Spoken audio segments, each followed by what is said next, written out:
안녕하세요. 이글스 독서클럽입니다. 함께 나눌 책은 레버리지입니다.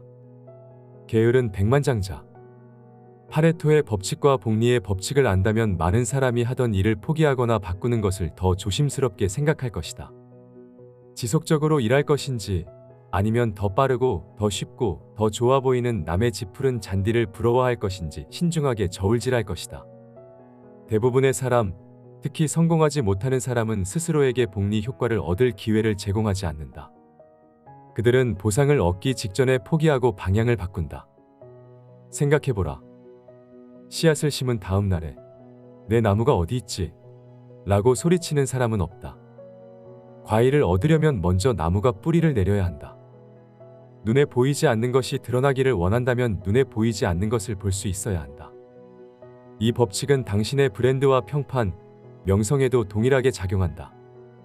당신이 비즈니스나 기업을 시작할 때는 아무도 당신을 알지 못한다. 누구도 당신에게서 무언가를 구매할 수 있다는 사실을 모른다. 당신은 천천히 한 번에 한 명씩 고객을 얻는다. 빨리 성장할 수 있는 시스템이나 규모를 갖고 있지 않기 때문이다. 아직은 시험 단계에 있기 때문에 최상의 능력을 발휘하지 못한다. 마치 어둠 속을 더듬는 것처럼 답답함을 느낄지도 모른다.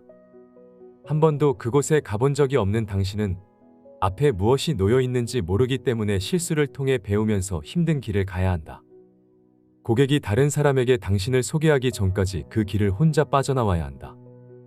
이처럼 좋은 평판이 퍼져나갈 수 있는 네트워크가 만들어질 때까지는 많은 시간이 걸린다. 그러나 많은 사람이 다시 시작하고 싶다며 목적지의 5분의 4에 해당하는 지점에서 모든 것을 원점으로 재설정해버린다. 인간은 선택과 행동의 결과를 실시간으로 측정할 수 없다. 만약 당신에게 삶의 진행 과정을 보여주는 지표나 수명 측정기가 있다고 생각해보라. 행동의 결과, 복리 효과에 따른 지표의 상승과 하락을 볼 수 있다면 어떨까? 실제로는 별로 가시적인 성과가 없던 시점일지라도 지표가 목적지의 5분의 4 지점을 가리키고 있다면 당신은 절대로 그 일을 포기하지 않을 것이다. 타이거 우즈가 18살에 메이저 리그에서 우승하지 못했다고 해서 골프를 포기했다면 어떻게 됐을까? 수많은 리그 우승과 명예의 전당 입성으로 가는 16년의 시간을 원점으로 재설정하는 결과를 가져왔을 것이다. 토머스 에디슨이 전구를 발명하기 위한 실험을 중간에 포기했다고 상상해보라.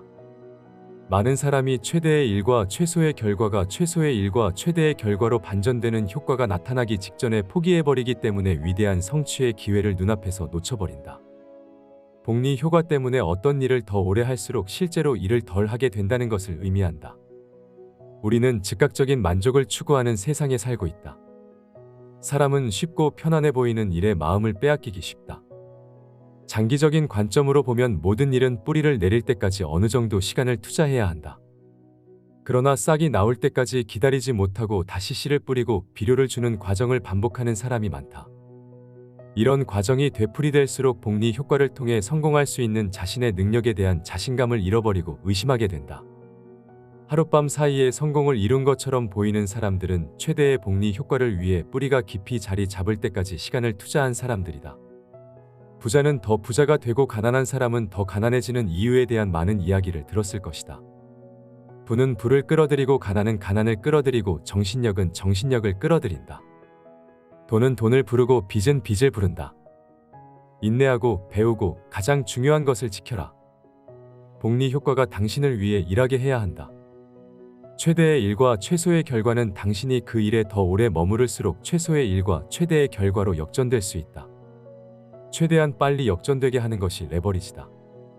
오늘 미래의 복리 효과를 위해 인내하고 배우고 가장 중요한 것을 지킬 수 있는 하루 보내시길 바랍니다. 이것으로 독서클럽 마치도록 하겠습니다. 감사합니다.